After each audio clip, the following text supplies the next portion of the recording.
Good morning to our philosophical community, the White Tower. Today's presentation is on Empedocles and how he thinks of the rhythm of the world.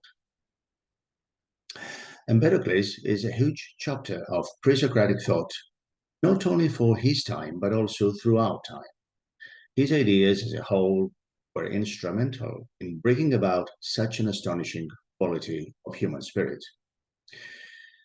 Some of the surviving fragments of the pre-Socratics are more organized, and others are scattered. Now, from Empedocles, we have at our disposal excerpts from his two works, namely on nature and purifications. The concept of friendship is central to the entire spectrum of ancient Greek thought and is interwoven with a rich network of relationships and corresponding meanings. We should not forget that in pre-Socratics, friendship has also the character of the cosmological principle and refers to a kind or mode of being, order, which sustains the world and represents the principle and cause of good. Now, taking a closer look at Empedocles and his fundamental theory, Empedocles is the poet-philosopher of the pre-Socratic period and tries to understand human things based on an ontologically determined principle of equality. Empedocles was born to a wealthy family. His father was an Olympic winner. Empedocles studied with Pythagorean communities, famous philosophers like Parmenides, Xenophanes, and was interested in growing his own philosophical community as well. He is known as a physician, orator, poet, and even magician. He used his wealth for charities and also gave advice to friends. He was a polymath, different domains. He seems to have written many philosophical works and works on medicine and politics as well.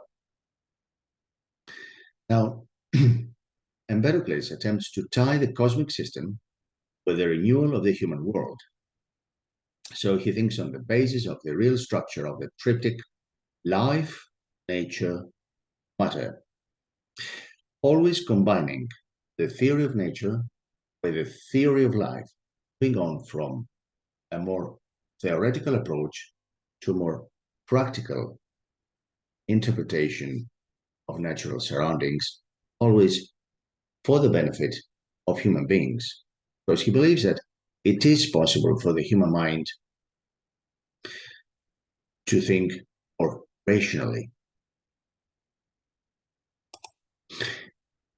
Now, how to interpret the everyday phenomena? Empedocles is inspired by Parmenides and moves on from a cosmological pluralism, that is, a plurality of worlds characterized by light and darkness, to a more careful observation of the surrounding world, our everyday surroundings. Empedocles himself observes that we must make good use of the testimony of the senses. We have to accept the reliability of our sensory perception. So, in other words, knowledge comes both from divination, divine revelation, and also human inference, human discovery, and investigation. So divine revelation, in other words, is not at odds with inference from our sense perception. And what we always have to focus on is to be careful on how to interpret the appearances, our natural surroundings. We have to think rationally. So clear language is the guiding principle which opens us to the path of knowledge and reveals everything to us. And in such a way, Empedocles structures his speech in a coherent, rational way, being gone from subjectivity to objectivity. The subjectivity of the language tests its objectivity through the existence of the four principles: earth, water, air, and fire. Now, why are air, fire, earth, and water called rhizomes or roots? Now, these are the four constant elements that are ungenerated. Fire, corresponding to plasma, air to gas, water to liquid, earth to solid. All of them being states of matter. Now, they all form this pluralistic basis by virtue of which all beings are necessarily subject to generation and decay and to relations of analogy. What Empedocles tries to say is that it is not enough to listen with our own ears to everyday words, however wise they may be, but to seek the truth, extracting from such words meanings that allow us to understand the reality as it is. Now, this has a central meaning in our modern time, where there is uncertainty all over the place, and we have to analyze the facts and events until we find their own causes and roots. Now, let's think about two things: the universe and our world, and what are human beings trying to do nowadays. So people get caught up in the coincidences of life and the uncertainty of the everyday world. They think they have mastered the universe, but they do not carefully observe their world, and as a result, they are lost in the things they were supposed to control in the first place. And why is that? There is a magic word in the passage in question, which is metis. Metis in Greek means mind, wisdom, intelligence, and prudence. The word metis embodies the art of sure, confident navigation in life beyond any obstacles, deceptions, and illusions. But when metis is absent, mortals are drawn in despair as helpless beings, according to Empedocles. And that's because they take the appearances of all kinds of things coming into being, passing away, and changing for granted. They do not understand that these changes are illusory. They don't get that the combination of both the four constant elements and roots and the two constant forces, love and strife, make a deeper reality that always stays the same. And we're going to elaborate on it a bit further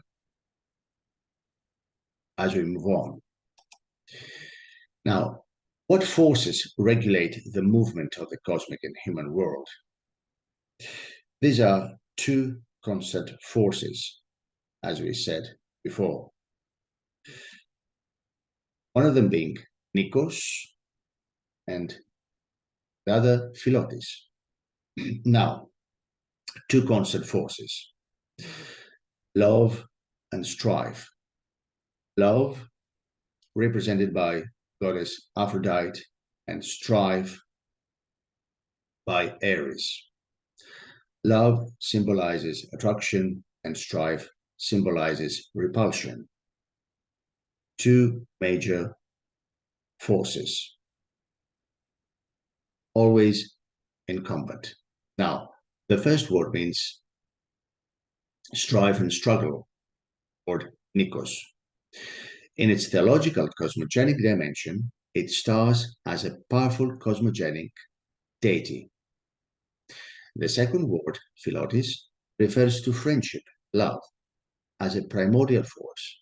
It is identified with the archetype of the goddess Aphrodite, as we said. Now, Empedocles presents these two forces in their fluctuating motion and endless move, or in their alternating cycle: decay, hatred, strife, struggle on the one hand, and symmetry, harmonization, reconciliation, love on the other. This constant movement of a life cycle rules destiny of everything. So, in other words, we have to remember the causes and the process, the why and the how our universe changes. It's due to the two constant forces, Nikos and Philotis. That's the why. And the how-to process is through this life cycle, ongoing cycle of both creation and destruction. And we found ourselves in between. We're in the middle of this pendulum swing. Now, friendship through Philotis and Nikos. Can there be friendship through Philotis and Nikos? Well, the activation of Philotis, first of all, appears to unite, to bind beings with love. And on the other hand, the activation of Nikos signals the process of separation, disintegration.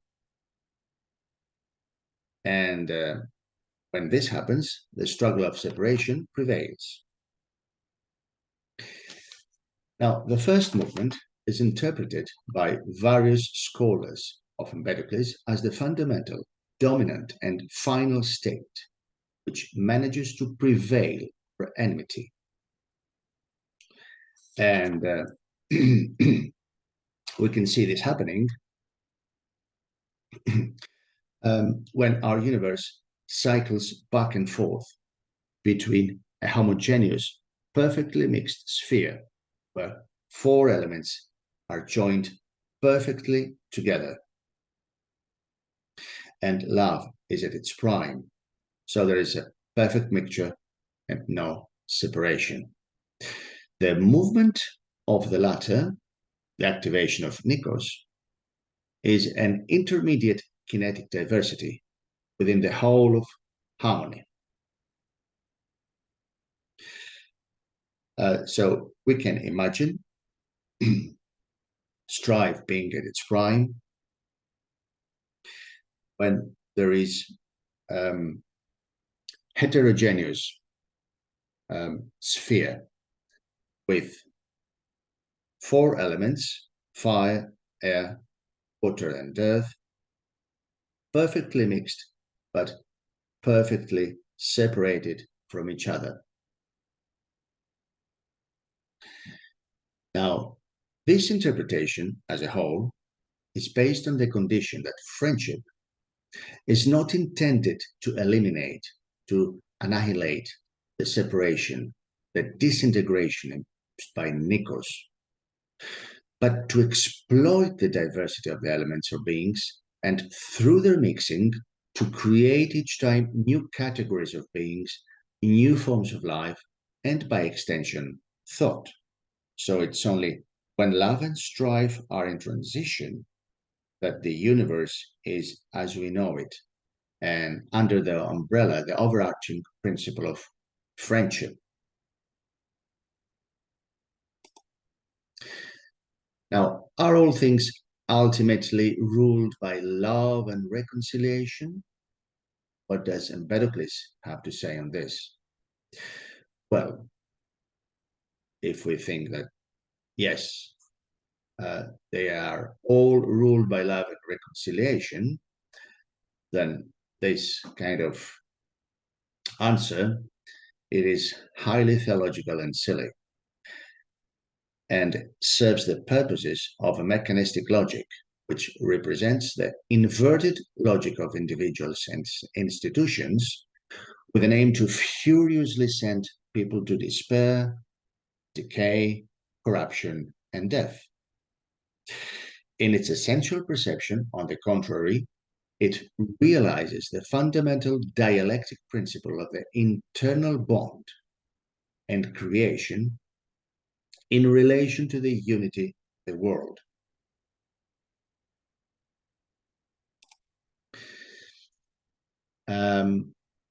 Now, thinking of the cosmic cycle as an ocean, as we said, there is always this revolving cycle of friendship and nikos,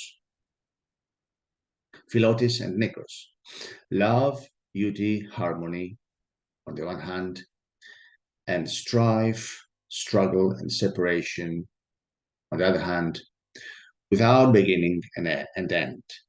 This is the life cycle, cosmic cycle. Now, the cosmic cycle, according to the philosopher, is not governed by any perspective to begin and end once either optimistically or pessimistically. It is always governed by the predominance of an ongoing movement between two opposing forces, nikos and philotis. And there is always a balance of these countervailing forces as a balance of terror. Now, is this balance of terror a necessarily negative direction of universal elements? That's a very important question. Ontologically seen, according to Empedocles, it is the balance, the harmony of countervailing forces in motion. It is the dense darkness of harmony, according to Empedocles, which makes the existence of the world rejoice. Now, if this is presented like a social peace through a moral political perspective, then it is done in purpose to serve the interests of the raw representatives of political utilitarianism.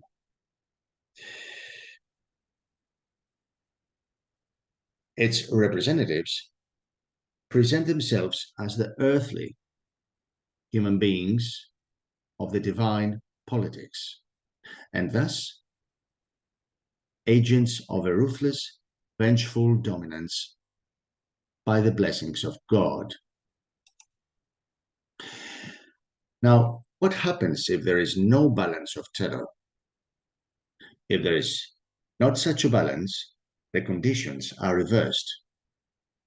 Nikos advances from the periphery to the interior of our world, and philotis, love, is pushed to the edge, and that's against the nature of things. Because according to the nature of things, we have an eternal struggle between philotis and nikos, with the ultimate victor being the unblemished philotis as unity. When love and strife are in transition, and our universe is as we know it now, as a unified sphere, within this orbit of the endless circular process.